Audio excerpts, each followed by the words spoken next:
7 o'clock, I'd like to call this meeting to order, please.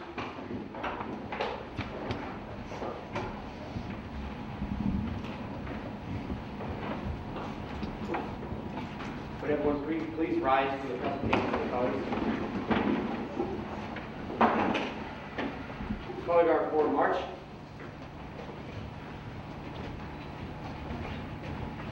Color guard halt. Prepare the posted colors.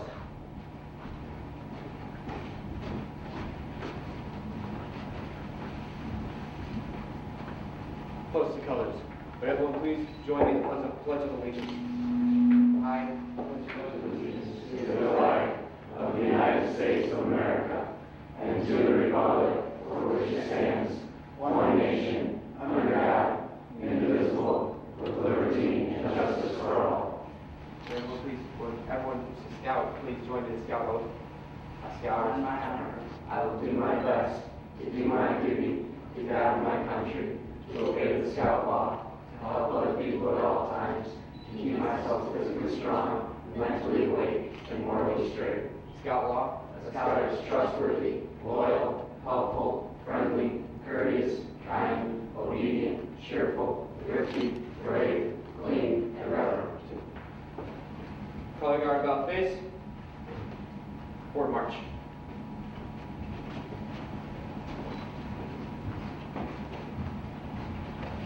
Color guard halt.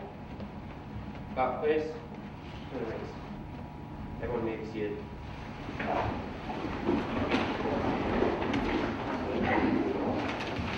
Roll call, please. Coe, Aye. Here. Colosimo, Present. Pat, Here. Milczewski, here. Readers, Here. Felker, Here. Spears, Present. Teeling, here. Quorum is established. Do we have any amendments to tonight's agenda? I know we are to table the Blackberry Woods letter of credit reduction as requested of the petitioner. Any other amendments to tonight's agenda? If all in favor of tabling Blackberry Woods, please say aye. Aye. Opposed? Okay, we do have a couple of presentations tonight. First presentation is a couple of Yorkville residents made the rank of Eagle Scout. We would like to recognize both of these Eagle Scouts. But before we do that, I'd like to read a little bit about the significance of the Eagle Scout rank. Maybe some of you aren't familiar with scouting or aren't really familiar with what a big deal it is to make Eagle Scout. I'd like to just read this about the Eagle Scout rank and its significance. Webster's Dictionary describes an eagle as a large bird of prey with sharp vision and powerful wings, famous for their strength, size, grace, and keen vision. It is a national emblem for the United States. Though the eagle is found throughout the world, it is never found in abundance, it is always rare, and is always a superb specimen. In scouting, the eagle stands for strength of character and for knowledge of all phases of scouting. The eagle represents an understanding of the community and nation and a deep respect for both. The eagle is a symbol of what a young man has done as well as what a young man will do and will be when he grows to manhood. The eagle is a leader. The eagle is respected both by his peers and by his adult leaders. The Eagle Scout Award is the highest award available to youth members of the Boy Scouts of America. It represents many years of dedicated effort and the successful completion of a long process which starts when a young man becomes a Boy Scout. It is a demonstration of how people working together can truly help mold a young man with a solid sense of leadership, citizenship, and responsibility. Not every boy, nor even every scout, qualifies for the high rank of Eagle. The physical requirements are strenuous, as set forth in the required merit badges. Mental requirements are unusual and require much more than average intelligence. Perhaps an even more difficult and more important requirement for the Eagle rank is the personal character of the scout, as reflected in his attitudes toward God and the ideals of scouting, as reflected in his cooperation and service to others in the church, the home, school, and community. The applicant must have a high degree of the spirit of cheerful service to others, which is the basis of good citizenship. The attainment of the Eagle Scout rank is indeed the highest honor that a scout may achieve. When a boy enters scouting, in the 3 parts of the scout oath, he promises upon his honor to do his best, to do his duty, first to God and his country, second to other people by helping them at all times, and third to himself by keeping himself physically strong, mentally awake, and moral restraint. Likewise, in the Scout Law, he promises to be trustworthy, loyal, helpful, friendly, courteous, kind, obedient, cheerful, thrifty, brave, clean, and reverent. Each is an important foundation in building a strong character. An Eagle Scout is one who has taken the Scout oath and law to which he has promised and embodied them within his character. The oath and law has become a part of him. They guide and direct him. Very few Scouts make it this far, only about 2% of all Scouts. And it is a great achievement for all parties involved, the Scout, his family, his community, his unit, and the Boy Scouts of America. Awarding the Eagle is an important and serious matter. It is the climax and goal for which these Scouts have been working for many years. It is the culmination of the efforts of the parents and leaders of these Scouts. It is an occasion for great pride and great joy. So I'd like to bring each Scout up individually. Why don't we start with Mr. Tedisco?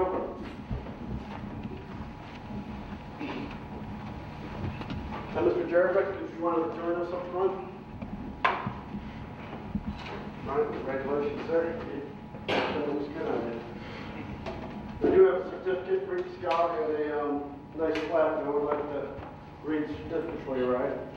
Certificate of Recognition. The Mayor and City Council of the United City of Yorkville present this certificate to Ryan Tedisco in recognition of his achievements in the rank of Eagle Scout through the Boy Scouts of America Youth Program of Character Development and Values-Based Leadership. Presented this 12th day of November 2013.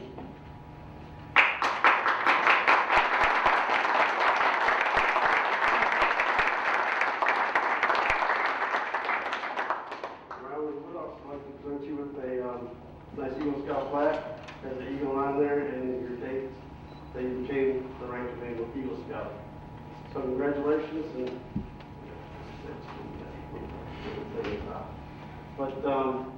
Ryan, congratulations. I know you worked hard for this, and I know as part of your rank requirements, you did an Eagle Scout project. I mean, you refurbished one of the jewels of Yorkville, the basement of the chapel on the green. Why don't you tell us a little bit, if you don't mind, about the job that you did? Well, I washed and painted the walls of the basement of the chapel on the green. It took, I think it was 10 gallons of paint. And we painted all the walls, the bathroom, the heating registers. We fixed our accordion door. It seemed impossible. You installed new lighting as well? We put new light bulbs in. Energy efficient lighting? Mm-hmm. So no, it was a big project. I think you had 19 volunteers, I believe, for that project, right? Yes, it's a big deal. So again, congratulations. And Jeff, did you have anything you wanted to add? No, Brian was a scout with you for a long time. Just to say he's been a good kid in Scouts for 8 years and did a good job on the project in the basement. Actually, the chapel board asked me before he started the project, he said, does he know how to paint? They were a little worried about the kind of job he did, but after it's done, he said, wow, we can't believe the great job he did down there. And that's the same with all the Eagle projects. And once these kids get into it and put their mind to it, they do a great job on all the Eagle projects. So, congratulations.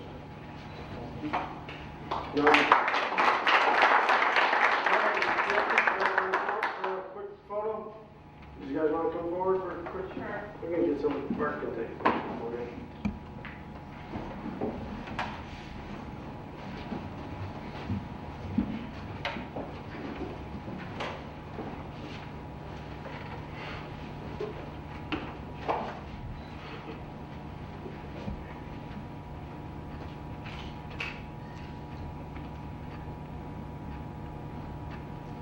Good. Thanks again, guys. Congratulations. Absolutely. Now, Matthew, yes, could you please come forward, sir?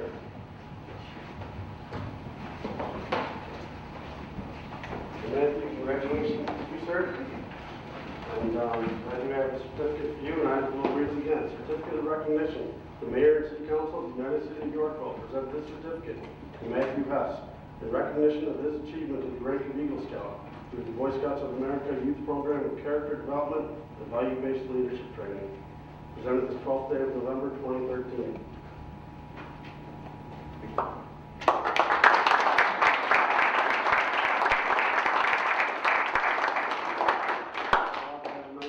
Plaque, hopefully it'll adorn your office, wherever you work, or in a place of prominence. I know you, when I read the letter from your mother, said that you were in 32 merit badges? 38? Wow, you're only required to get 21 for Eagle Scout. But 38 merit badges, very nice. And I know your project, you did a refurbish the prayer garden at St. Mary's, correct? Yeah. Did you want to tell us a little bit about that? My name is Matthew Hess. I'm the Eagle Scout of Plano's troop. I went to St. Mary's grade school in Plano. I live in Yorkville. So I went through Cub Scouts through Plano, and then I just went through Boy Scouts at Plano. And so I went right until then. And for my project at the St. Mary's Prayer Garden in Plano, at St. Mary's Church, they have a prayer garden there. And I put 2 benches in, adjacent from the statue. And we raked all the mulch up, and we painted the bottom of the legs of the benches to match the bricks. So, And how many volunteers did you have to leave? I had way too many to count. My project only took 2 hours, but I don't have an exact number, but I'm guessing probably around like 50. Really? Very nice. And did you want to invite your family to one?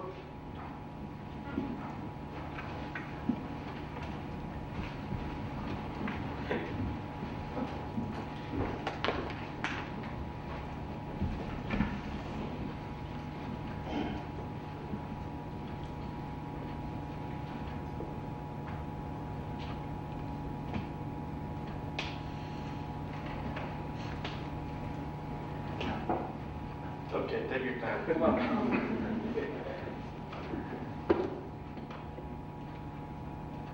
Okay, Matthew.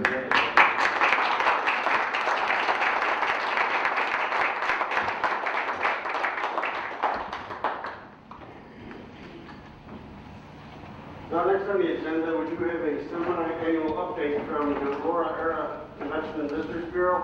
I believe we have Dale Berman here tonight. Mr. Berman, how are you, sir? Very good, sir. Thank you. May I use your podium? Yes, you may. All right. If you don't mind signing in, sir, if you have not already. Good evening, and the Mayor, Harry, Chris, and the rest of the element. Thank you for the opportunity to speak. I normally speak without notes, but I thought maybe I'd do a little better tonight, not forget anything. But coming to Yorkville, I graduated from grade school in Yorkville 66 years ago. Gary probably heard all my stories in the past, and maybe Chris has too. But I grew up on a farm south of Newark. We came to Yorkville for our graduation ceremony. I was driving down 47 coming over here. In 65, I was president of our local JCs in North Aurora, and I came over and inducted the new president at Yorkville into the JC. So we had some great JC organizations back then. It's great to be part of the community, and I appreciate the efforts of all of you. But it gives me an opportunity to talk about tourism, and it's something I've been involved in for the last 25 years. A little history. In 1987, North Aurora, Montgomery, and Sugar Grove entered into the first intergovernmental agreement to create the Aurora Area Convention and Visitors Bureau. North Aurora at that time had 3 hotels, the Hilton Inn, Holiday Inn, and North Aurora Inn. And Aurora had a small hotel over on the east side called Anston. That's still there, but the world has changed since then. The Hilton and Holiday Inns are gone in North Aurora. And the North Aurora Inn is being resurrected by the Bank of China, so hopefully they're going to be open soon. But the Aurora Area Convention Visitors Bureau now represents 10 communities and many competing banks, with more to come. As a matter of fact, we have one on the drawing board with our breakdown next spring, so there will be more. Obviously feel it's a good area to have hotels. I think one of the reasons I know you have on your agenda that it's supposed to be a review of our past years, but One of the things we did in the last week is I separated our executive director. And so my reason for being here more than anything is to discuss that separation of our executive director and what our plans for the future. Those of you that are in business understand that we have separations and things that go on in business, and they're all for a personal reason. Something has come up, someone has investigated and found something, and it causes us to make decisions.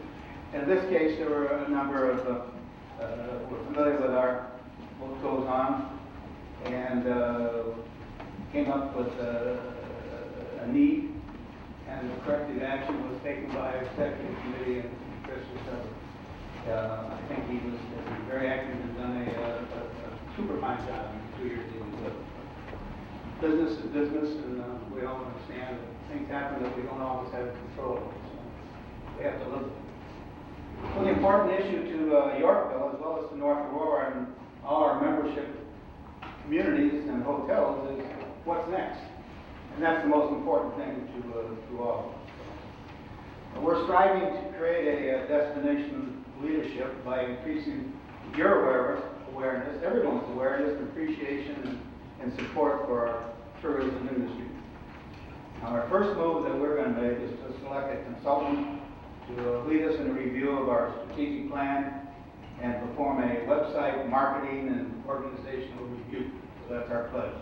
And we are working to maximize our future success, certainly. So in the next 2 weeks, we will form a selection committee to work with a search consultant to find the best fit for our future executive director. And that's the simple explanation that I have, and open to any questions you might have. Mayor. Well, I know we were kind of disheartened to see Chris go, and obviously we don't know the reason for it, but as you know, I mean, Yorkville really on the fence when our contract for renewal came up with the Convention Bureau, and Chris was a big part of us coming back in. I mean, we had faith in Chris, and we thought he did an incredible job over the time that he was here. So, I don't know, does the board have questions? I know we can't really get into the separation too much, and I don't want to do it in the No, public that's not setting. something we'll discuss. I think the interesting thing is, I've been involved in our Events and Visitor Bureau since 1987. I believe in the economic development through our convention and visitor work. And we need to bring people to our communities to spend time in the hotel. So that's where our money comes from. Our money comes from the hotels. And the reason we founded the Convention and Visitors Bureau back in 87 was that the state at that time formed a group that said that if you have a Convention and Visitors Bureau and it's not organized through your community as far as a part of your economic development or chamber of commerce or something else, and you have surrounding areas in that, we'll give you additional funding. So that funding makes up maybe a fourth of our funding for the community. And that's based on our population, but it's also based on we are structured the way we are. Obviously, if you wanted to take that into the community, you wouldn't have those additional funds that we have. And, not that those funds help us do more. And that's what it's all about. And I believe in economic development through tourism. I believe in promoting our communities. I think that we all have something to offer, but none of us have everything to offer. And I think that collectively we do much better than what we do. I've always enjoyed the work that the Convention Bureau does. I mean, I served when you were chairman, I served on the board, and I think it's a very valuable resource.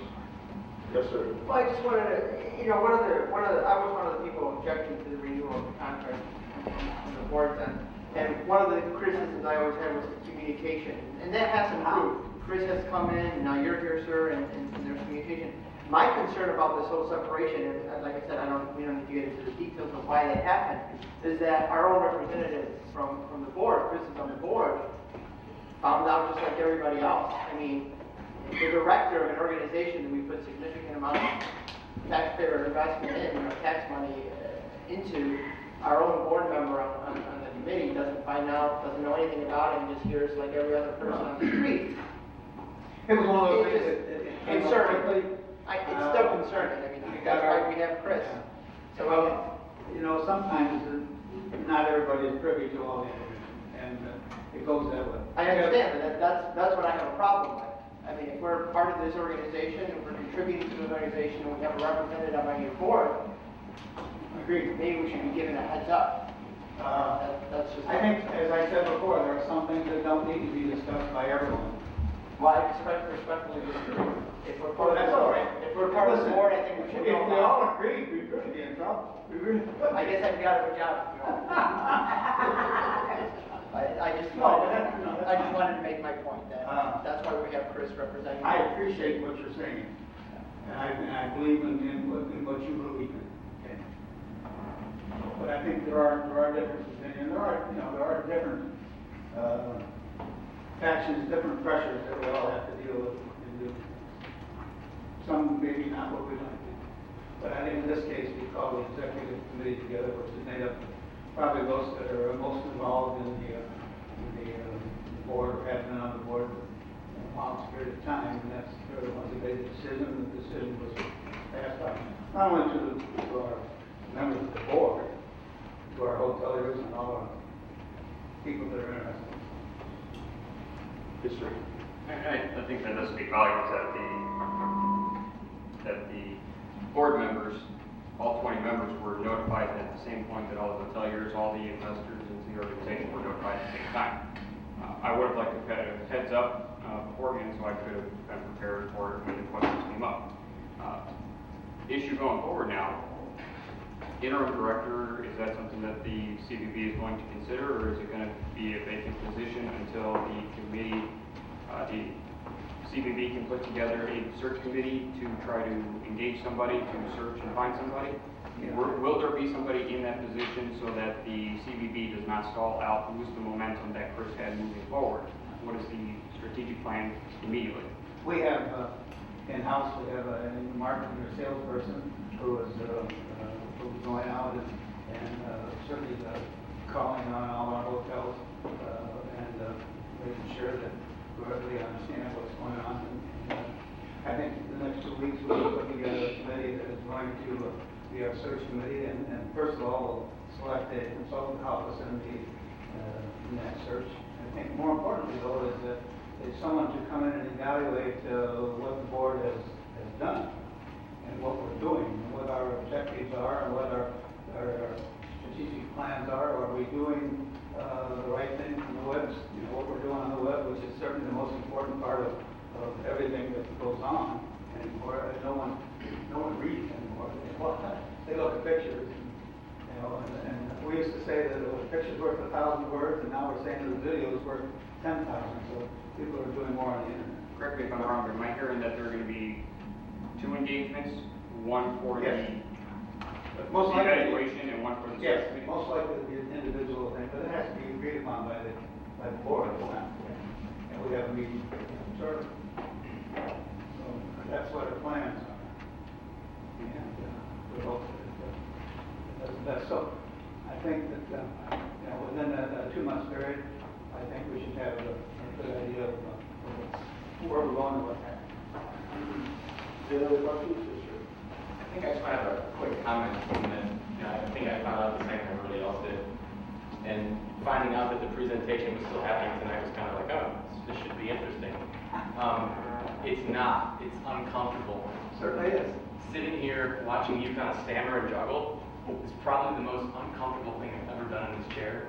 I was uncomfortable signing on for that, addition of the contract. This is just uncomfortable, and I think it would have spoke volumes had you stepped back, approached the administrator and said, hey, we're going to come back in a couple of weeks, and had something planned, because this felt as uncomfortable as it looked. So that's kind of where I stand. I don't really know how to move forward from that, but I'm a newbie. I'm just letting you know. Wow, man. You know, Seriously. we're run by volunteers. Understood. And I think that we all have other things that is going on in our lives. And I think that getting a certain number of people together that are all busy in their lives to come to a meeting and make a decision, it's sometimes difficult. So, is it a difficult situation? Yes, it is. It's difficult for me. I just think in this situation, saying nothing and then preparing would have been spoken more volumes than suspect. Say So that's- nothing. Yeah, saying something on a professional level via communication and emails, letting the board know what happened. Just from my, I mean, I'm a rookie, so I don't really know how to put it in the right words, but I think it would have I'm sorry. made me more comfortable. Yeah, our as an obligation, I alternate guess, was to- to notify Chris as a member of your representative. And Right. it was his obligation then to notify you. Okay? That's the way it works in my board, that I'm the representative of North Aurora. And I bring back to my board the information of what's going on on a monthly basis. I also share with them the minutes of our meetings, and I also share all our plans and our strategic plan and everything else. So they have it, whether they read it or not, on me, but they have it to work with. And I accept your criticism. Yeah, I don't know if Mr. Berman or the board really knew that Chris had an update coming. I think Mr. Berman did show up on short notice, so I do appreciate you coming up and coming out and giving us the board update that you can. Yes, sir. Yeah, I'd like to share some of the concerns, especially what Alderman Calistino said and Alderman Cobbler. I know when I first came to council, it wasn't a very good situation that we had. I think we all kind of went out on a limb a little bit to give them that chance to correct it. And I thought Chris was doing a good job on that, and I hope that that will continue. Certainly. Certainly. I think that it's been demonstrated in the last 2 years, and I think that it certainly will continue in the future. I think, there's no experts on the board. I think we're all a bunch of people trying to do the best that we can, believe in what we believe in. And hopefully we're hiring the experts to do the job.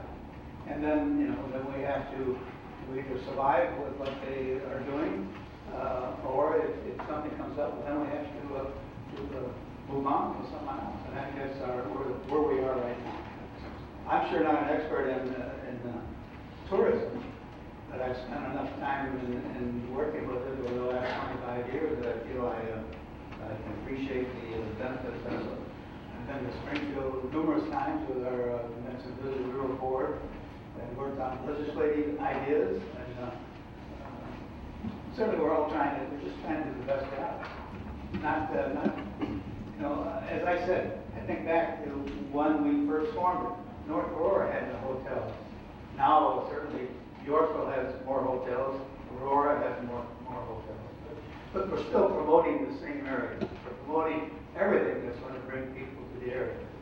I think that we promote the Fox River as being one of our beautiful things in North Aurora.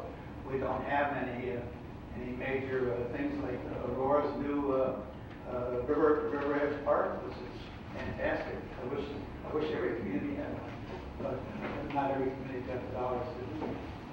So I think we do the best we can. Doug, can I ask you just from a historical perspective, how many executive directors has the Convention Bureau had? I know Sue was there for a long time. We've had three. Three, okay.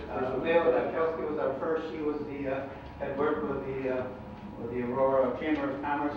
And the Aurora Chamber was one that really came up with the emphasis in the beginning wanting to do it. All the hotels were in North.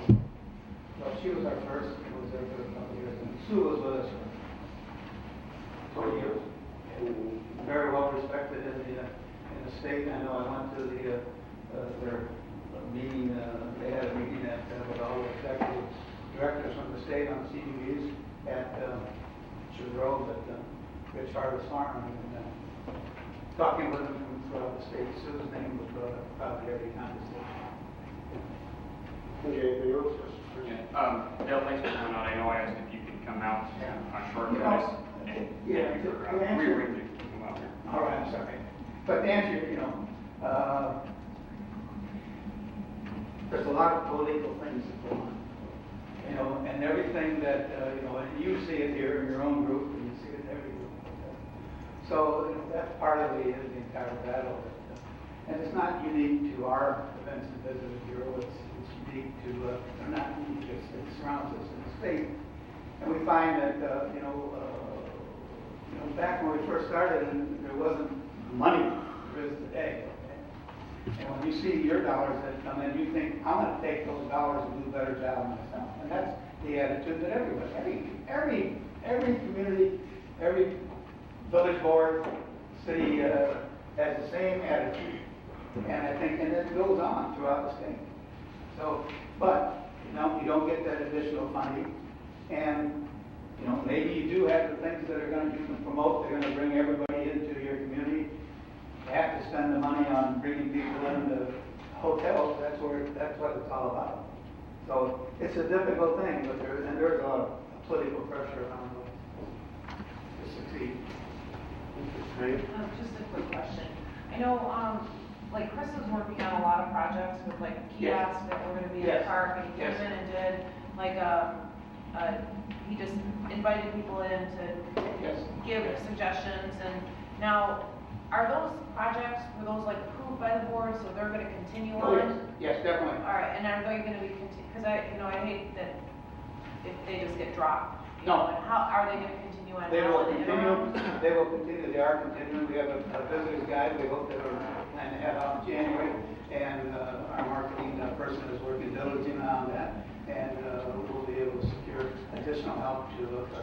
So that's something that's going to continue on even Definitely. during this time when you're transitioning into a new director. Definitely. Okay, anything else? Mr. Furman, thank you very much, sir, for coming out. We appreciate it. Okay, moving on, we do have one public hearing. So we will open a public hearing for our tax levy.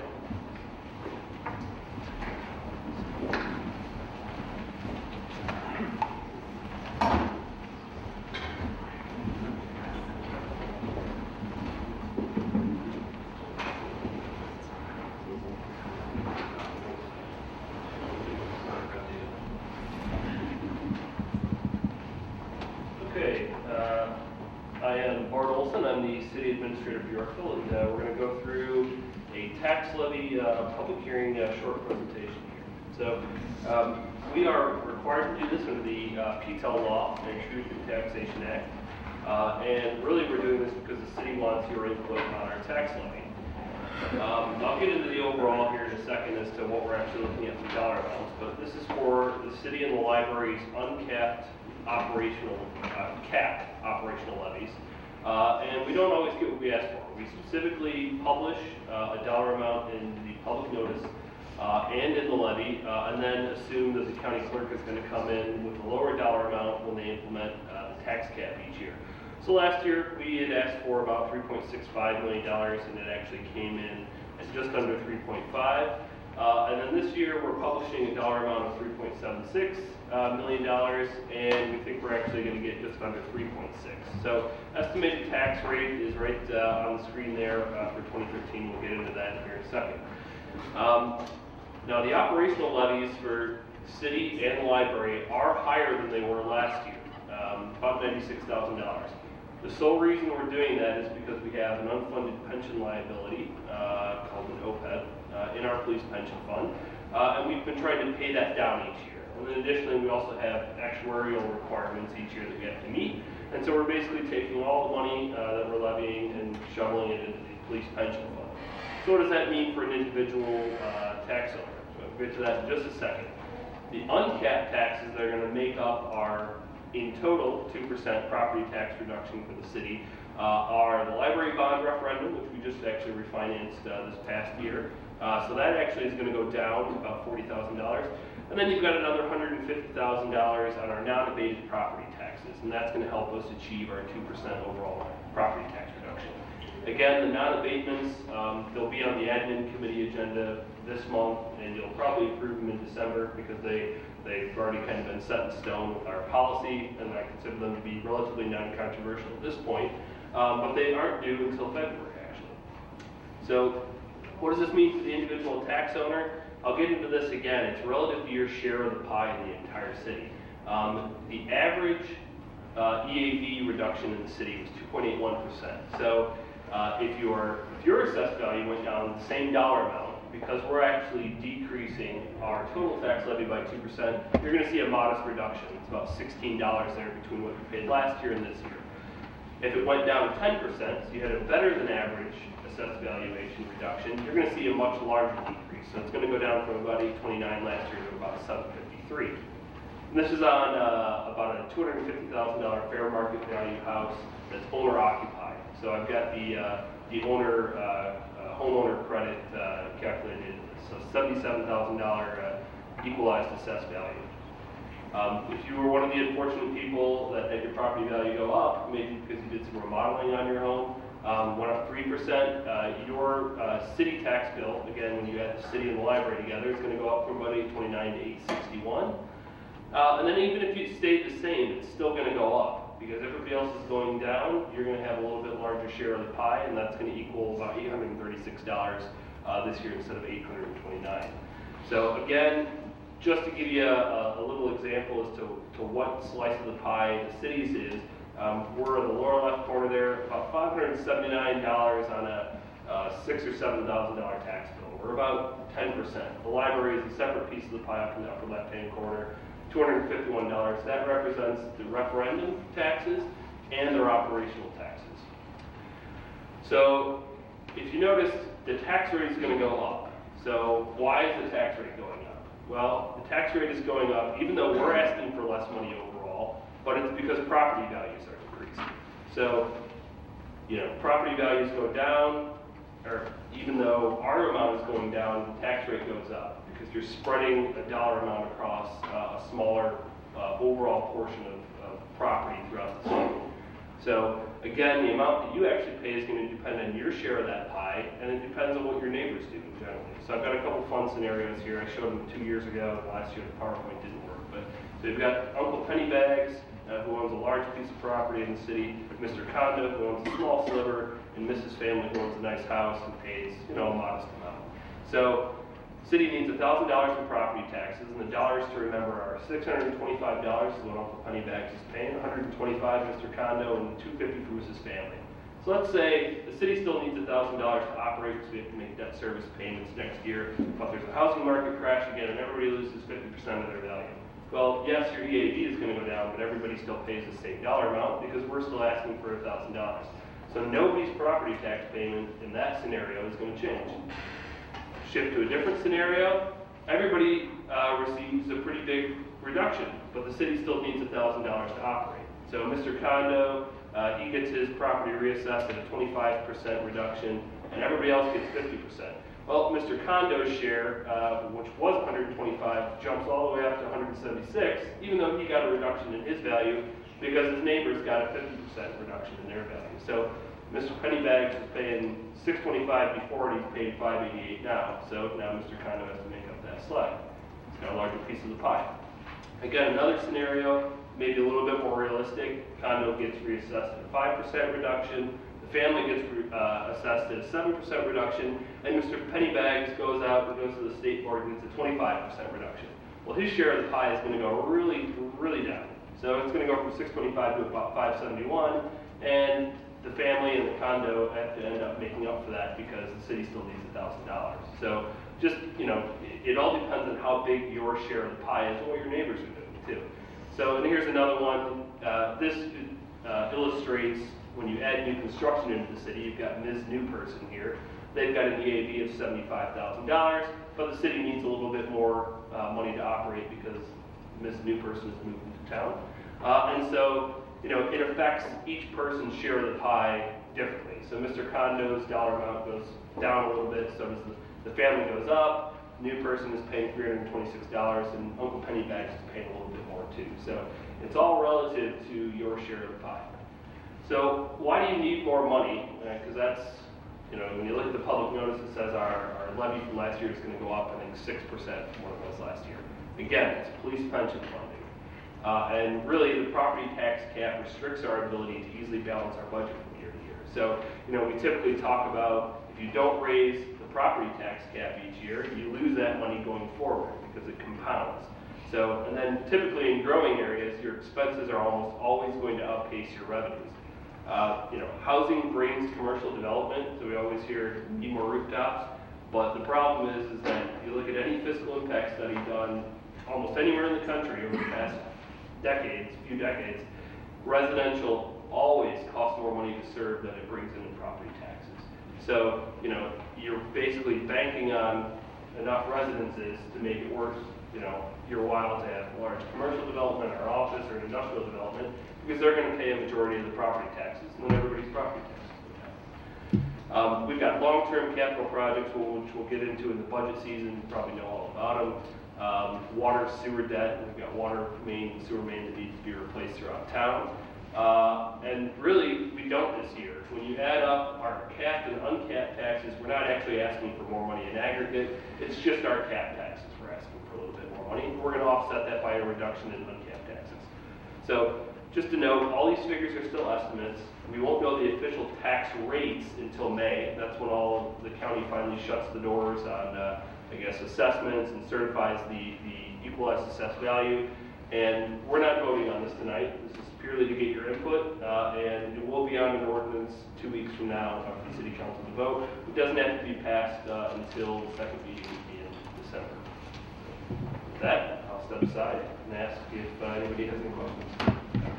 Let's introduce from the public first. Is there anyone in the audience that has any questions or comments on the city's tax levy? Hearing none, I'll open up to the council. Alderman Scott? Just a quick question for Bert. Do we know what percentage of our residents paid less this year than they did the year before? I don't, and I'm trying to think if I can get that from the county assessor. They probably could run our report, and then we could tally them up individually. Not sure how difficult it would be for them or us.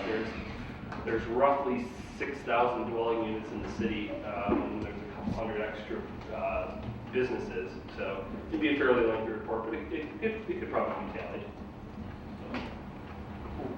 Be good to know. Yeah. Anyone else? If there's nothing else, we'll close public hearing and move on. Do we have any citizen comments on agenda items? Going once? Hearing none, we'll move on to consent agenda. I'll entertain a motion to approve the consent agenda. So moved. Second. Roll call, please. Colosimo. Aye. Vilchewski. Aye. Spears. Aye. Raiders. Aye. Bunkhauser. Aye. Coe. Aye. Teeling. Aye. Scott. We have a couple sets of minutes for approval. I will entertain a motion to approve the minutes of the regular city council meetings for October 8th, 2013 and October 22nd, 2013. So moved. Second. Any comments or questions on minutes? Yes, sir.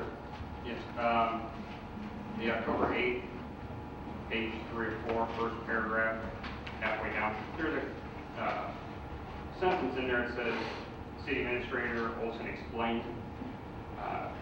It's him explaining the process of the duplicative liquor licenses. Can we put in there that that's what he explained?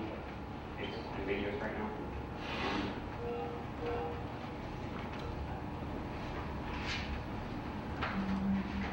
Anyone else on minutes? If not, all those in favor of approving the minutes as corrected, please say aye.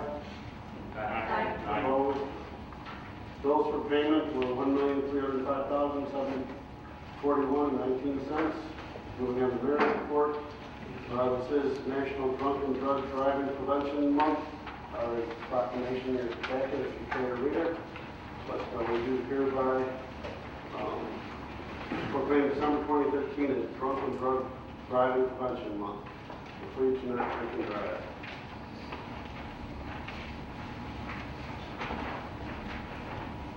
Next is item I'll entertain a motion to approve a resolution approving Rachel Wright as an authorized agent of the United City of Yorkville for the Illinois Municipal Retirement Fund and authorize the mayor to clerk to execute. So moved. Second. Comments, questions? Roll call, please. Raiders. Aye. Spears. Aye. Colosimo. Aye. Bunkhauser. Aye. Vilchewski. Aye. Teeling. Aye. Coe. Aye. Scott. Aye. Next is our city insurance renewal for property, casualty, and workers' comp. I'll entertain a motion to authorize entering into a one-year insurance agreement with Gladfelter Insurance for property and casualty insurance in an amount not to exceed $301,890, and to enter into a one-year insurance agreement with the Illinois Public Risk Fund for workers' compensation insurance in an amount not to exceed $141,357. So moved. Second. Comments or questions? Roll call, please. Spears. Aye. Colosimo. Aye. Buckhauser. Aye. Olszewski. Aye. Teeling. Aye. Koch. Aye. Cott. Aye. Raiders. Aye. Under Public Works, Black Raven's letter of credit reduction was tabled, so I'll move on to Economic Development Committee report, and I will turn it over to Alderman Koch. We have a EC 2013-34, ordinance allowing keeping of honeybees in one and two family residences and business districts subject to certain regulations as a permitted accessory use. Second.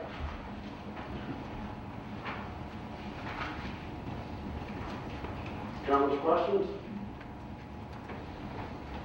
Yes, ma'am. I got one email about allergies, and it was a little bit concerning to me, and I don't know if we should vote on this tonight, so just to give people another opportunity if they want to come in and say something about it. I just want to.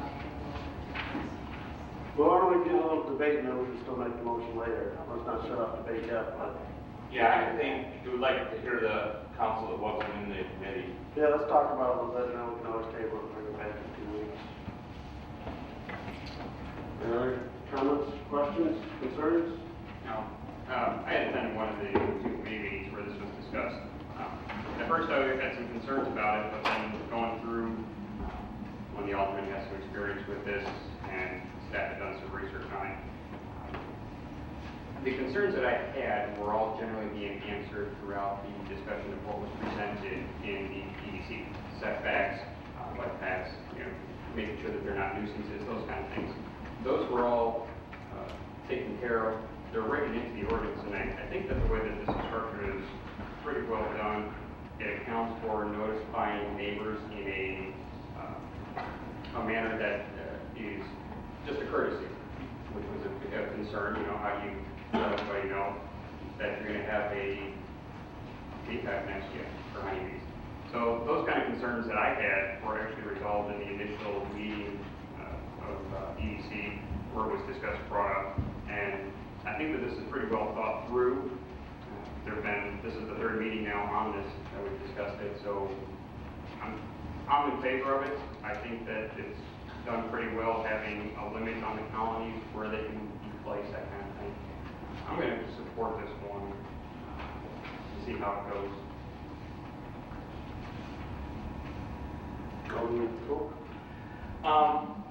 Yeah, I personally understand the importance of bees and keeping them. I don't have a problem with that part of it. The only concern that kind of goes with Alderman Teeling is saying that if you have a resident, I mentioned this in the committee meeting, if you have a resident that was really allergic and maybe they protested or didn't want the hive put in, it sounds like the way the ordinance is written that might not stop the hive.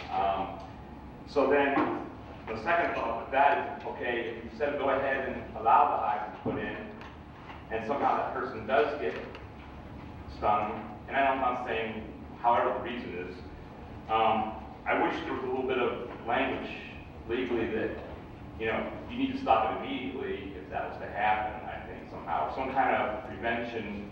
I don't think we have that in here either. That was the only concern that I had on this. The only issue with that, and I discussed this with the city attorney actually, is that we have no way of verifying that the sting occurred from the bee that was from the hive. Unlike when you have a dog situation, you can kind of verify that that was the dog that was the attacker. We have no way to verify that that was the bee that stung an individual. Bees occur naturally in nature, they travel, and there's just no precaution that we can take in that situation. Well, I'm just not asking Captain, what's the legal ramifications? Is there anything that we need to be concerned about with that? I don't think so. I mean, any other business, any business in the world has potential negative impact on neighbors. The person allergic to cats is very sick from cats. Does that mean you prohibit your neighbors from having a cat? I don't think so. It's just something we all kind of accept that we have to be more careful in the person with the allergy, unfortunate as that may be. No, I did learn in those conversations that honeybees do die after they sting somebody. So maybe we can get people to brand them or put collars on them. We can pull on too. Joe, did you have something? Yeah, just I'm still trying to get educated on this whole idea. First of all, is this something residents are asking for? If they've come forward and said, hey, we want to set up, this kind of an operation, or is this just something we decided to take a look at? I mean, well, there's two things. One, there's a ball guy sitting next to you who wouldn't mind it. The other thing is that because I belong to a couple organizations that are kind of regional, one of the things that I do as a person who practices the act of beekeeping, I guess, is I'm just trying to educate people about the fact that there's nothing to be afraid of if done properly. So even if nobody requested it, the idea that we are a kind of a city saying this is something that is not only permitted, but we're asking to start a conversation on something that right now nobody's really talking about. And one of the problems that I have living out here is that 3 or 4 times a year there's a yellow plane that flies by my house, really loud, and it's spraying these chemicals over the corn and the soy, 2 things that I really don't eat. Where all the things that I try to grow in my garden really don't survive very much because there's no bees anywhere. So knowing that the food that I tend to eat is not being visited by bees because there aren't enough. Maybe because of those chemicals, maybe because of the cell phone tower, maybe it's Major League Baseball, I don't know. But one of the things that freaks me out is the fact that I can't grow vegetables in my own garden. Number 1, because it's not allowed by my homeowners association. But number 2, there are no bees in my garden unless I put them there. So fortunately, I got stung a few years ago and I've been fascinated with it. But one of my goals now is to talk about it as much as possible. So I'm the one kind of waving my hand going, we talk about bees. Even if nobody comes forward, the fact that Yorkville is the bee city in Kendall County will be a step in the right direction. So that's kind of the general overview of why I'm so excited about it. so we don't really have any sense if we approve this, how many people would actually... No, we do have a sense that in Milwaukee, how many people live in Milwaukee? Oh, hundreds of thousands. Hundreds of thousands of people live in Milwaukee? There are 12? There are 12 beehives in Milwaukee, which doesn't say much for Milwaukee, but it does say that they are welcoming. But their ordinance is brilliant. That's one of the reasons that we kind of use that in Evanston as a starting point. And I guess the other question I have now regarding to the issuance of a license, it sounds to me like if somebody registers with the State of Illinois Department of Agriculture, pays their fee, gets registered with them and steps forward, what are the grounds that we would deny somebody? Zoning. That's how we would deny them. If we didn't have zoning in place, if they couldn't meet our standards of setbacks, that's our way of denying them. Because typically this is done in an agricultural district, and this is an allowance of an accepted hobby or recreational use as an accessory use in a residential and business district. This is not typically done in residential and business districts. Okay, so at the time the license is issued, there's not actually a hearing. I mean, we're given a cursory notice to the neighbors. Right. But what if the neighbor objects? What's the process? That was a discussion that was brought forward, and the EDC decided there's 2 avenues to allow for public objection. One avenue is through the special use process. Special use process was brought up as an option to have this, so you have a public hearing and notification of property owners within 500 feet of the actual site. Or you have a courtesy notification, which is not required by state law because it would be under mixed use. It was the direction of DEC that they would rather not have a special use process, but rather the courtesy notification process. With that, there is no recourse if there's an objection. It's just a notification that this use will be happening in your area. And if you want to reach out to the owner that's doing this, you have an opportunity to get more information or contact the city. You can check. That's another way. Just keep checking that they have the license in place. If you do see a hive, it's an opportunity for residents to monitor the situation. I'd like to see something put into the ordinance to that effect.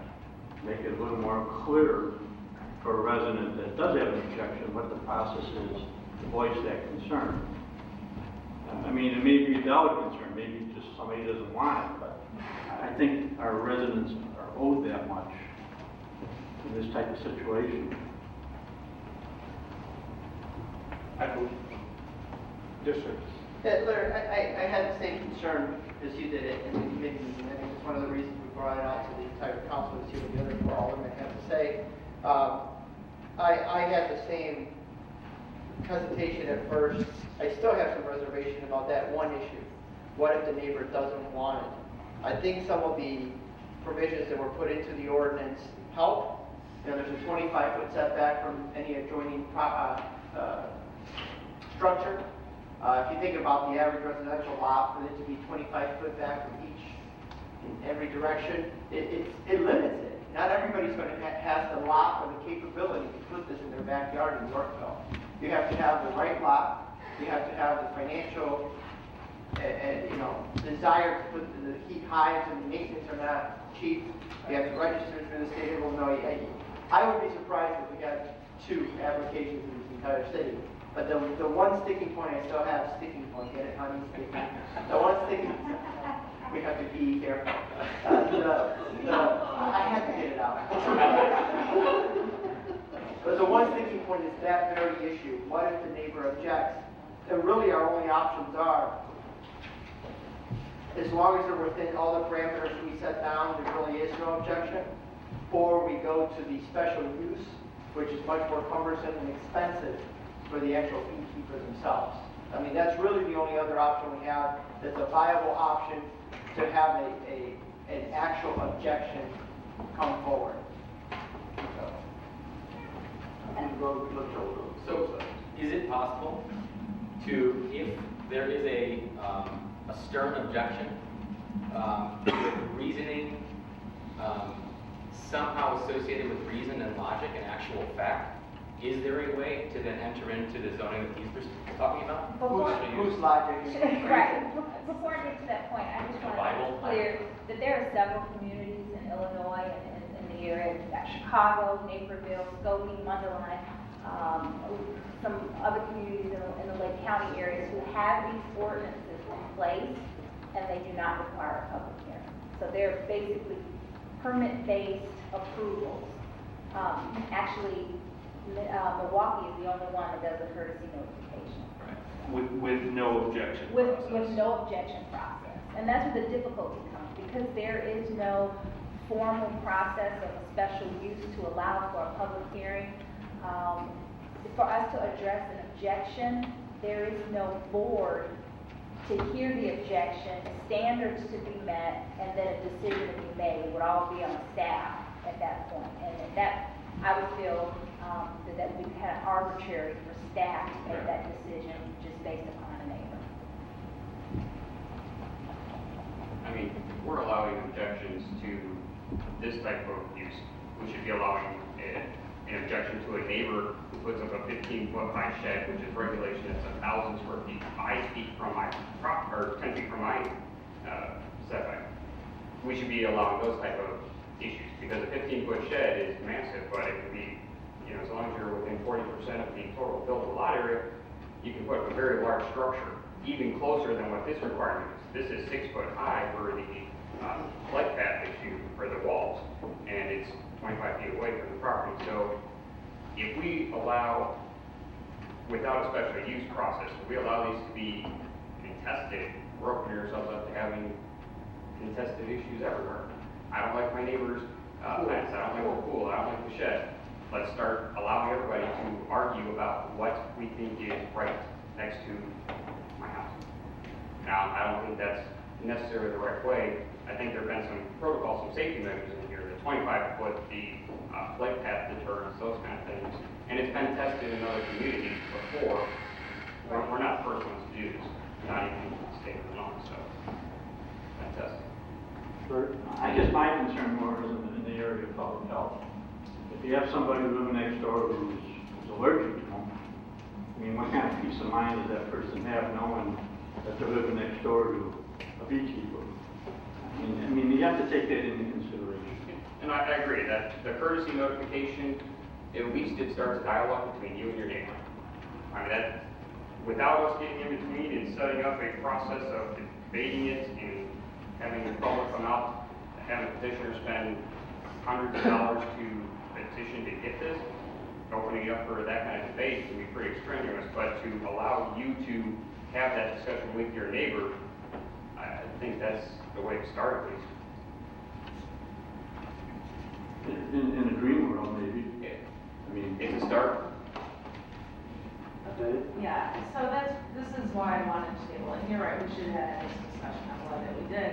I don't have a problem with this ordinance, really, except for that issue that Alderman Glismo and everyone else seems to have. I have the same one. I understand that it has to be one where we can't have it, we can't do both. It has to be either a special use or it's just a permitted use. And so that's why I wanted to at least give it one more, 2 more weeks to, make sure everybody's aware of it so they can at least come out next time and say something if they aren't comfortable with this.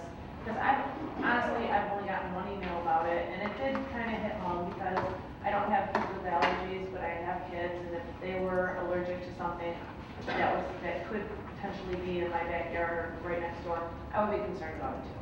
So that's why I just wanted to give some more time just for people to mull it over and, not just do it right tonight. I have a question regarding the water.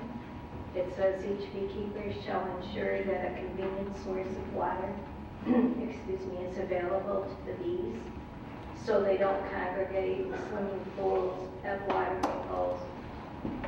Who do have to go out and inspect? Actually, it would be Pete and a part-time inspector. They will be getting training on this.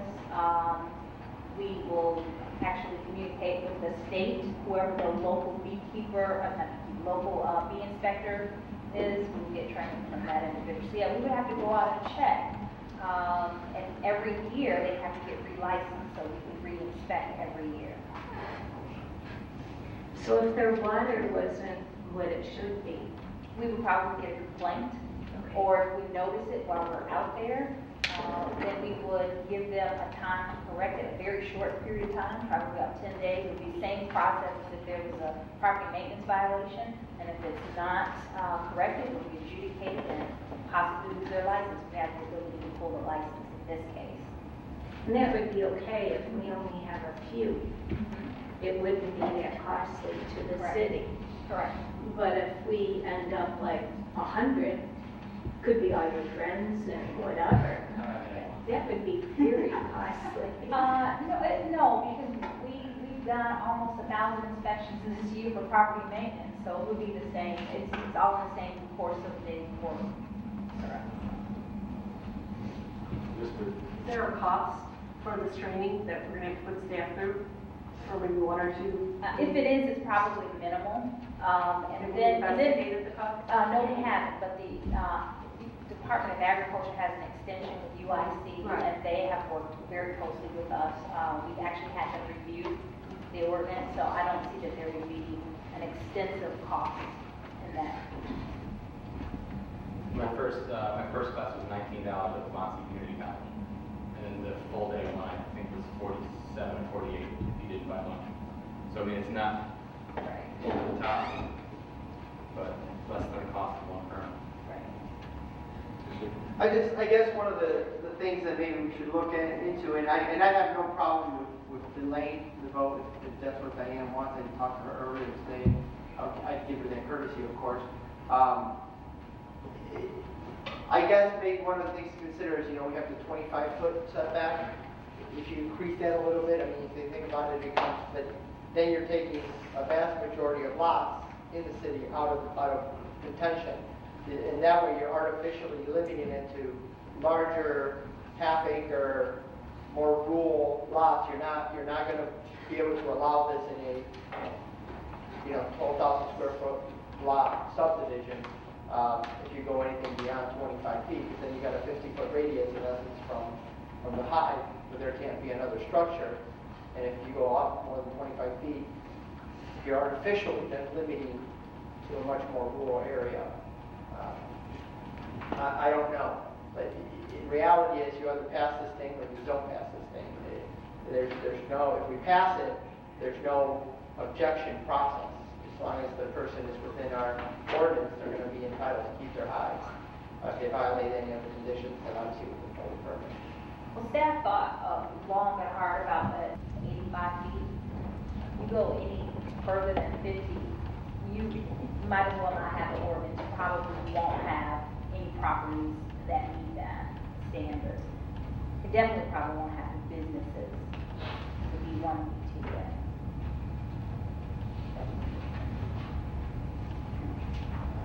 Yes, sir.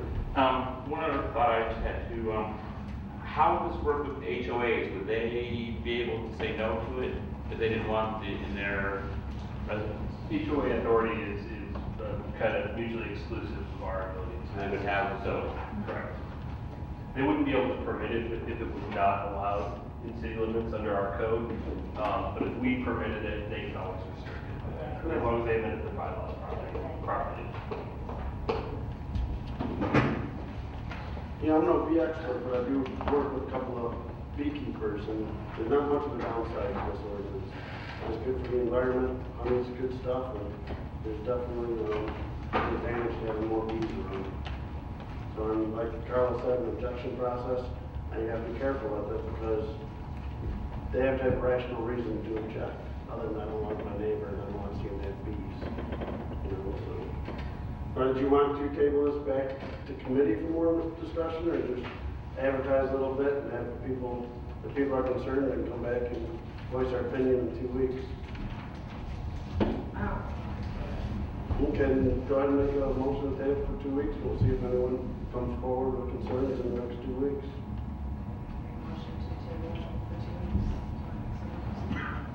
Second. Roll call, please. Colosimo. Aye. Bunkhauser. Aye. Wilczewski. Aye. Teeling. Aye. Koch. Aye. Cott. Aye. Reuters. Aye. Spears. Aye. No public safety committee report, no admin committee report, no park board. Plan commission, we do have Grand Reserve amendment to the annexation of UD agreement. So I entertain a motion to approve an ordinance approving the second amendment to the annexation agreement and plan unit development agreement, Grand Reserve subdivision, and authorize the mayor and city clerk to execute. Comments or questions on this one?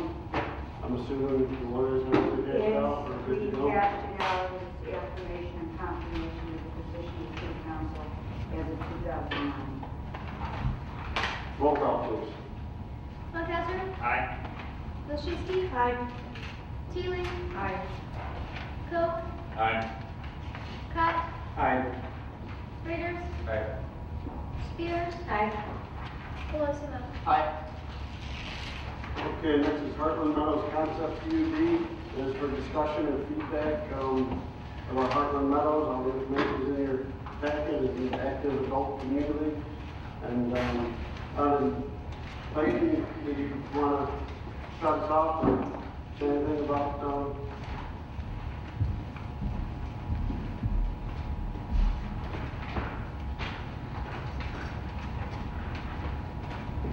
Let's tell Eric before the meeting.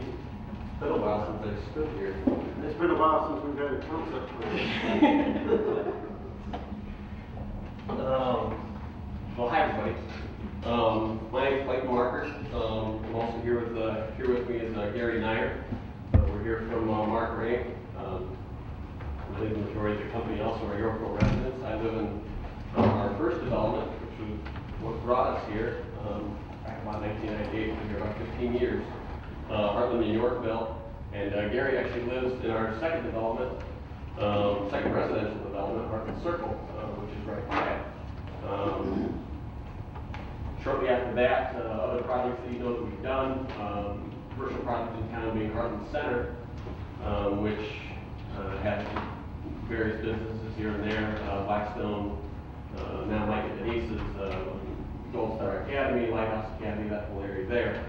For the last few years, we've been out of town, working on some other out-of-town projects, waiting for the market to come back, waiting for some sort of sign or something else that we can do back in our community where we live.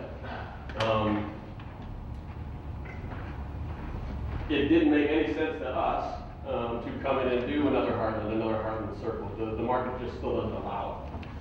There's too many grand reserves that are 30, 40, 50% built out with 10 or 12,000 square foot lots to do so. We had to think outside the box a little bit with the next project that we wanted to do. And this is something that we've talked about internally for years. And we're always looking kind of for the right opportunity to do something and to give Yorkville something that really doesn't exist within the community yet in this form. And what it is Hartland Meadows. I don't know if you've had a chance to look in your packet yet, but Hartland Meadows is just slightly under an 8-acre project on the southwest corner of Jackson and Fremont Street, kind of kitty corner from St. Pat's Church. Piece of property there that the Weiss family has owned for quite some time. Like I said, we needed to think outside the box. This isn't something that we could just subdivide and turn into an R2 subdivision. The property and scale didn't allow it, and the economy in terms of the town didn't allow it for what we wanted to try and accomplish. We would never get out of it if we just wanted to make it a profit. So again, had to do some different critical thinking on this, and what we came up with was something that, like I said, Yorkville doesn't have. It is a 55 and over adult community, all single family. There's other things in town that are attached housing for 55 and over, but there's that person that still wants to have their own home, their own lot, they're still their own thing. They don't want to have a neighbor right on them. They don't want to necessarily live in Heartland or Grand Reserve or something like that, live on a 10 or 12 or 15,000 square foot lot, but they still want to have something theirs. So that's where this concept came from. I think the location for it, in terms of what's around it, for what we're trying to do in terms of active adult community and getting yourselves out there, kind of like what we did with Heartland and Hartman Circle for the younger families, of getting out and walking on the trails and walking to the local stores. The location of this, right there, Jackson Fremont's great, with the church nearby, with Jewel and the entire strip center there, with Hartman Center nearby, just a lot of real good conveniences on this side of 47 and 34 where this property is. The homes themselves would be all strictly ranch homes for kind of our markets that we're trying to go for. Somewhere between, we don't know yet, we're still kind of tinkering around with it, but somewhere between that 1,200 to 1,700 square foot ranch home. Slab on grade at first, basement optional, but again, for what we're targeting, starting with no basements, no second stories. Along with this, we were talking about homeowners associations before. An association would be put in place to take care of the architectural continuity and diversity of the houses, kind of like what we've done in our past developments, to try and encourage different landscapes and different streetscapes of the houses from one to the other as they face the residences around it, the already current residents around it, as well as the ones on the internal road that we have. And it would also be a no maintenance community for the people that live there, where this homeowners association would also partner up with a property management company to take care of the exterior lawn maintenance as well as snow removal.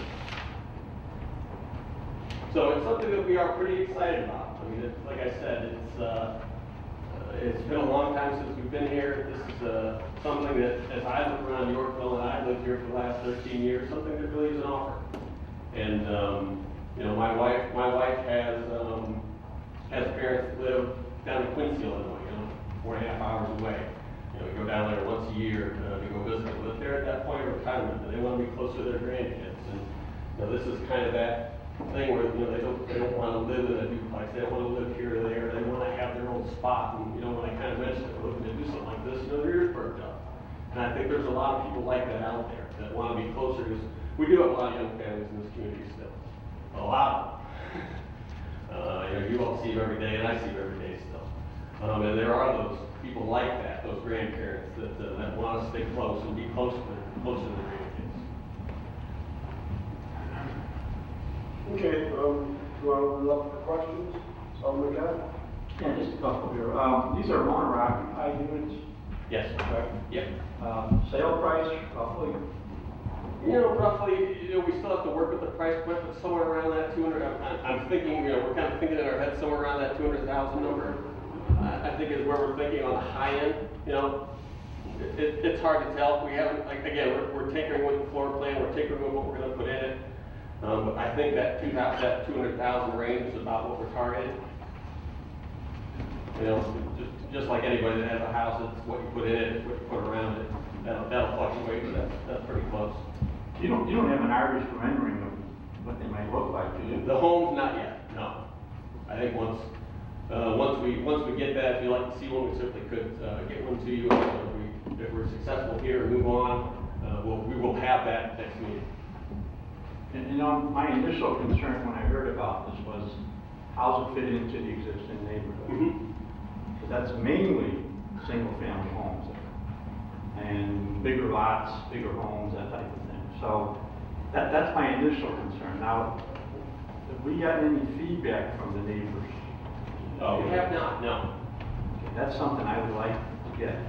Make sure that this is something that's acceptable to the majority of the people. Because this is a big change. And believe me, I'm a big fan of the Hartman subdivision. I think it's great. So whatever you do here, just hopefully you keep with that same type of character where it's something to be a big addition to our community.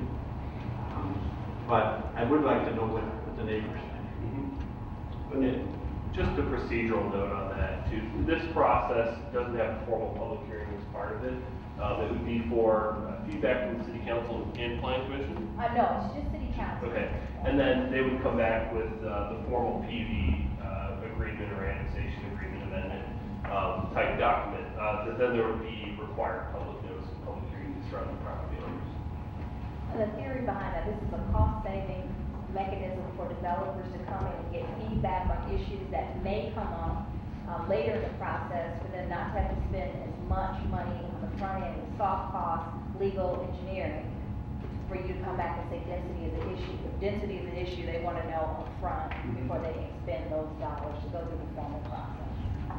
And we've tried to address some things with regard to what's around it. To the east, we are dealing with some different multifamily homes that are right there. The lots are close to, if not just slightly larger than the lots that we're talking about on our project. Those are all things directly to our east. And then actually to the south, we have high spot park, and then our detention basin that kind of buffers that area.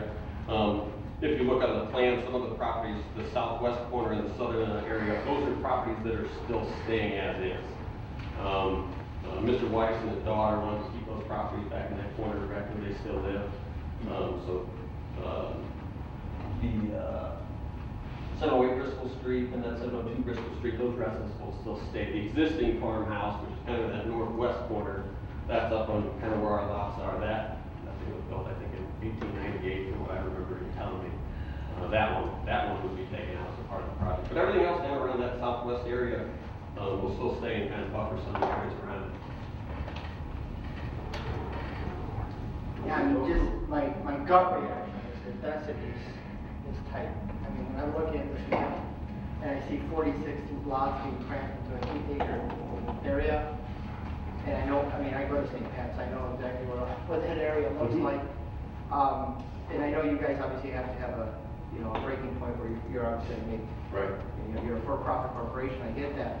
But, I mean, and I know this is very preliminary because this is just our gut reaction. We don't really have the specifics. We don't have But just from my gut reaction, my concerns are absolutely what they were going to say. Density's too small. These lots are just tiny. 10-foot side yards. I mean, 10 feet. You might just want to have a side yard. What are you going to do with 10 feet? We're decreasing it down from our 30-foot requirement to 10. I mean, we're decreasing it by 66%. That's quite a drop down in those side yards. I like the over 55 housing. I think we probably need a little bit more of that in Yorkville, so I'm not against the idea. Another issue I have are these roads. I travel all these roads often, and they're except probably for Fremont. The other roads are really not, in my opinion, for high density. I'm no traffic expert, but driving down those roads, I can tell you if we have 46 more units coming into those streets, it's going to be a problem. So I'd like to see how this affects the roads in that area. You know, the detention basin is right behind the park. You know, some people might have a problem with that, because the park for kids, and right behind it, there's a detention basin with the water. Yeah, so my gut tells me that we need to proceed cautiously. Nothing against you guys, I agree. At Parkland Circle, I think you guys did a great job. You do good work. You're not some shoddy builder. I get that. But density-wise, I'm really concerned about it. If it was this density and we had to vote on it, I probably would vote for it. From the mere fact that we have all these empty lots, and I just see this subdivision coming into Yorkville, being plopped down, sewers go in, Alexandra Lane gets built, you sell 6 of them, and now we have another empty subdivision in the middle of Yorkville. And I'm tired of empty subdivisions. I really am. So I don't know how we can alleviate that concern. That's a problem. I agree. I'm also quite concerned with the density and the smaller lots. And if it's going to be for seniors, and the price is going to be maybe $200,000, it doesn't include a basement. Is that like 2 bedroom? Yeah. Okay. Again, I think with the density is my main concern.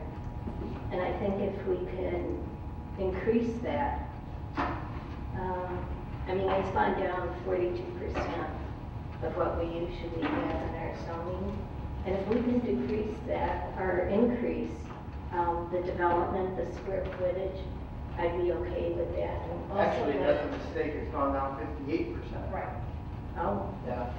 Okay. That's even worse. But again, I would also like to say anything the markers have done in our town has been outstanding. I totally support any marker development. However, the concern again is density. If we can open that up, I'd be behind it 100%. Because we do need senior housing. We do need ranch homes, trust me. And I think that would just be fantastic, the development. I guess from my perspective, when the two of you talk about density, from where we're at, what's the solution in your head? And I mean, put you on the spot. Sure. This is an information meeting for me as much as you, where I need to know where we're going from after here.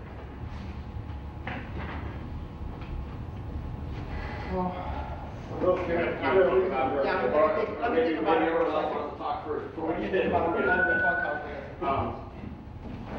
I've got 2 lists here. I've got concerns and I've got some positives on here. I'm going to run through some of these. On the positive side, there are a couple of market studies that I dealt with recently show an absolute need for senior targeted living, small lots, low maintenance housing. It's an absolute need. 10 to 12,000 square foot lots are selling, but they're selling slowly. There's a very high inventory throughout the entire region. There's a very low inventory for small lots, not necessarily smaller homes, but small lots with low maintenance age target. It's a need that has been proven and does sell. Yorkville has none. Yorkville has a high inventory of 10 to 12,000 square foot lots they are selling. We're seeing an uptick, but it's slow. This development does have good access, close to the commercial and other amenities. It's walkable. Like I said, it fills the need. We have a developer with a very good reputation. That being said, there are concerns that I have that I think can be accommodated. Stormwater management, dry basin, architecture, very high anti-monotony standards. Architecturally, we have to have high quality control on what they are. It needs to have, I know your other developments have an architectural review process. It would be consistent, yeah. Something of that sort. Standards need to be put in place in an agreement. Corner yard setbacks, the corner yards are the one I have concern with. It's 10 foot, I would like to see a minimum of 15, preferably 20 on the corners. Interior, the 10% width, that I don't, for this type of development, I can see that not being an issue. I would say no 3-car garages, possibly if it's a 2-car, you lower one to the side. Now, I'm just throwing these out here, these are my concerns, things I think would be staggering front yard setbacks to alleviate the monotony out. This is one that will get you potentially make a private drive for the internal, privatize that one. Another concern I have is going to be on-street parking. It's going to have restricted parking on there where you're going to have driveways. It's a narrow road to start with. If you have visitors, limit that. If possible, coordinate the utilities with the on-street parking. Limited accessory uses in this area. That's something that would be a potential architectural, or something within your association. Limit the amount of structures, since these are small lots, you don't want to have a lot of accessory uses or structures. The other thing is stormwater, front yard stormwater, they all run off of the property. Finding ways to mitigate that and collect that. All in all, small lots, I can understand the use for it, the need for it that we have here. I know it's a very far cry from what's typical. This area does have duplexes immediately east of it, 1 block north. We have a project that's about the same size, has 30-some units on the same size property. They're townhomes. So it's not that far off. That's actually right across the street from a single-family property. I don't think we're out of line. They are using the park to buffer, stormwater to buffer, and the existing uses to buffer part of it. Jackson, they're side loading, which is beneficial. They're not taking all the roads and loading them. I think with the open communication that they're wanting to have with us, this process lends us a lot of control on how this will proceed. I'm not opposed to the density of 5,000 square foot lots based on the needs and the potential controls that we have. There's a lot to be discussed here, but those are my thoughts. And I agree, Chris. I'm not opposed to the density. I think there is a need. I think it is a very good spot for it. And honestly, I think it would be a big hit. I think a lot of seniors are looking for this smaller, maintenance-free type of living. And I know people down at Prairie Gardens, down in your neck of the woods, I think they're very happy with the setup that they have. And that's mostly townhomes or duplexes there? Duplexes. What's the density ratio down there? Just like that some sort of Yeah, it was, reference point. 58 units of 15 acres, so 3.8 units per acre. So it's a lot of So, I'm sorry, it's 58 units on approximately 15 acres, so 3.8 units per acre. And how you get that is the lots are pie-shaped, so you have the homes closer to the front and you have a larger distance between the back. So they're clustered around the road. 3.8, and this one's what, 3.? 5.8 units per acre. So I think when I compare the two, I think, what would I want to live in if I were older? I can't stand duplexes. I don't want to share a wall with somebody. I mean, like you said, it's cut down to 10 feet, or with both lot lines, I guess it would be 20 feet. I would rather live, if I were older, in a ranch home that's my own, maintenance-free, as opposed to something that's joined up to somebody else's house. You know? Prairie Gardens is townhomes. Right. They are 4 to 6 unit townhomes. And so that's a completely different look that could be expected since you're having up to 6 units contiguous. That's a big difference. And you're right, it's a common wall. You could have, if you're in the middle, you could have 2 neighbors immediately adjacent to you. This one, you at least have your own ownership of a facility with private walls. Yeah, but it's still more spaced out there. And it's still lower density, even No. with the... I'm sorry. You get the lower density because the lots are pie-shaped. These lots are regular shape, rectangle. with rectangular shape. So you have the homes closer on that circle, giving it that more closed-in feeling, but the lots in the rear are larger and pie shaped, so you get that feeling in numbers that the density is lower, but the feeling, the actual density on site seems a little bit more closer. Just for one point of reference that helps the density here. Prairie Gardens, if you take that calculation, it's based on a perimeter property line, buildings, and an internal loop road. So when you do that math, you have a lot more acreage to do that density. When you come back up to the proposal in front of us, 3 roads are public and not included in that acreage. So you already have a density that's tighter. If you were able to incorporate that perimeter road, which is similar to what would be comparable to make it equitable to Prairie Gardens, you're going to come into line a little bit better on your numbers. Right now, it's being skewed by the fact that you have perimeter right of way that is not incorporated into your density calculation. So the numbers are not apples to apples. Right. And there's no clustering in this development, so you get more regular shaped lots with homes on them than irregular shaped lots with multiple. What was the density on the units that are directly east of the same kind of thing you gave us regarding the circle? I do not know. So You don't know what that is? No, I do not. I can find that out. How many units did we say is there? You're talking about the, Right to the east? to the east? Yeah. How many units? That's not long for Lane, there's one for the it's north of St. Pat's. The townhome development that was being referenced is, in corner and then further north. So what you're looking at in the aerial is not Walford Lane. That's just a traditional single family development. I think those lots are 8,000 to 10,000 square feet, maybe. Although directly to the east, is what you're referring to?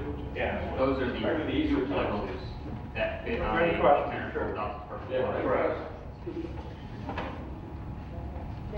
There's a small roll of 8 to 10 duplexes on Fremont, Jackson, and even on Elm Street, there's a couple of duplexes. That's the only multifamily besides Lakeford Lakes, which is a lot. Those are probably 8,000 or 10,000 square foot lots that have been subdivided into. They were 15,000, I'm sure. They're Okay. about 7,500. So 7,500. There's 6,200. Not yours, The ones across the street. 62. The townhome ones are around 6,243 feet wide, actually, not 50. What are the lot dimensions, Clayton? Is it like 50 by 100 roughly? For the average one, for the standard one, or one of the internal ones, we 500, yeah. Have you guys built something about the same size anywhere in the area that I can drive to? We have. You have? No. And we intend, in terms of another part of quality control, you know, when we came down, we used to build on a big percent houses of the neighborhood before we came down here. When we first did Heartland, Larry probably remembers, I think, the Rose, Jackie, we were just did a roll.